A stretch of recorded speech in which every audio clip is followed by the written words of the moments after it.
All right. Final piece on vaccines is we do have enough information now to make the adjustment, which is going to be made in the federal system tonight, but won't be visible until tomorrow. So the CDC has confirmed in their system, this is the federal system, this didn't happen in the state system, that some of the COVID-19 vaccine data for Kentucky has been counted twice in the numbers that we see.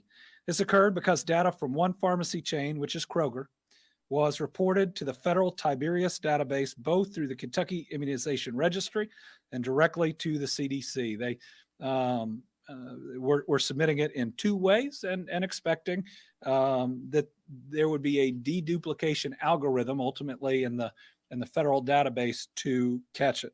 This was not intentional by anyone. And Kroger has been a great partner with us in testing and in vaccinations, and we do not blame anyone for this. But we've confirmed that the duplicate reporting occurred only with that company, and we are committed this whole time to getting it right. Now, what it does to our numbers hurts a little bit. But if we're going to get everybody vaccinated and protect everybody, we really have to have the most accurate count of who is and who isn't. So the number I'm going to read is total doses, not first doses. I'll get to that. Remember, we report first doses. Total estimate, 431,100 total vaccine doses will be removed from the federal database.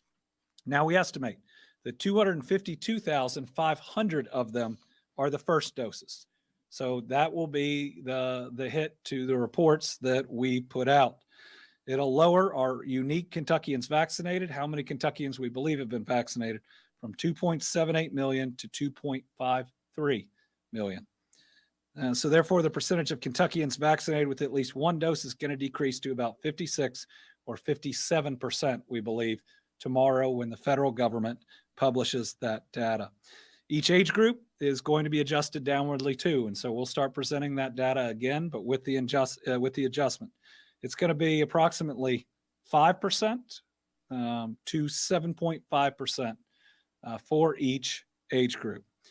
Now, there are going to be some counties that had larger clinics with Kroger that could be adjusted downward as much as 20%. We think Franklin County will probably be hit the hardest.